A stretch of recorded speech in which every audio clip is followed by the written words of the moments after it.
தேர்தல் நெருங்குற சமயத்துல தான் திமுக அரசுக்கு அரசு ஊழியர்கள் மீது ஒரு அக்கறையே பிறக்கும் அப்படின்னு ஒரு வாதத்தை சொன்னீங்க. உண்மை. ஆனா இன்னைக்கு அரசு ஊழியர்களுக்கும் ஆசிரியர்களுக்கும் தான் உறுதியளிக்கப்பட்ட ஓய்வூதிய திட்டத்தை சொல்லியிருக்காங்க. ஆனா இந்த பக்கம் பார்த்தா பகுதி நேர ஆசிரியர்கள் இன்னும் போராடிட்டு இருக்காங்க, இடைநிலை ஆசிரியர்கள் போராடுறாங்க, சத்துணவு ஊழியர்கள் போராடுறாங்க.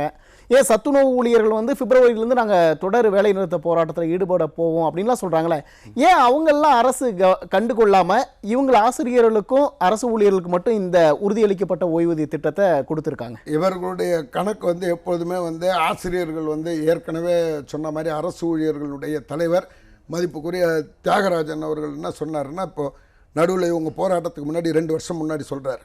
என்ன சொல்கிறாருன்னா, நாங்கள் களமாடவில்லை என்றால் நீங்கள் முதலமைச்சர் கிடையாதுன்னாரு. அப்படின்னா எவ்வளவு பெரிய அயோக்கியத்தனமான ஒரு இது. நாங்கள் களமாடவில்லை என்றால் நீங்கள் முதலமைச்சர் கிடையாதுன்னா நீங்க அப்ப அந்த பூத்துல உட்கார்றது நீங்க தான். ஓகே, அரசு ஊழியர்களும் ஆசிரியர்கள் தான் உட்கார்றாங்க.